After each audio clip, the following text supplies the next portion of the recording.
नमस्कार मंडळी, आज आहे माझ्या 75 हार्ट चॅलेंजचा 10वा दिवस. सकाळी 4ला उठलो, लॉग इन केलं, ड्रायफ्रुट्स खाल्ले, हॉट वॉटर घेतलं आणि वॉकला गेलो. गाई आज नाराज दिसली, म्हणली काल दिसला नाही, ब्रेक केला काय 75 हार्ट. म्हणलं अजिबात नाही, काल कामामुळे लेट झालं म्हणून पार्किंगमध्येच वॉक केला. 45 मिनिट वॉक केला, 5000 स्टेप्स कंप्लीट झाल्या. Outdoor workout done. ब्रेकफास्ट केला, दुपारी लंच केला. 3 वाजता भूक लागली म्हणून फ्रुट्स खाल्ले. दुपारी अचानक झोप लागली आणि डायरेक्ट 6ला जाग आली. जिमला जायला ऑलरेडी लेट. ब्लॅक कॉफी घेतली आणि जिमला गेलो. फायनली आज रस्त्याचं काम झालं होतं. जिममध्ये आज लेग आणि शोल्डर स्ट्रेन केलं. घरी आलो, प्रोटीन घेतलं, आवरून श्रीमान योगी वाचायला घेतलं. आज झालं.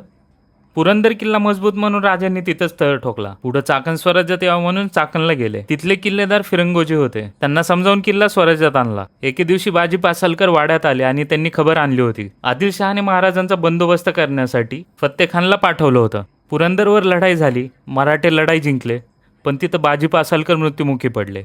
बिग बॉस बघत डिनर केला. आजचा 4 लिटर पाणी टास्क पण कम्प्लीट. ही आजची प्रोग्रेस सेल्फी. तर उद्या पुन्हा भेटू. जय शिवराय.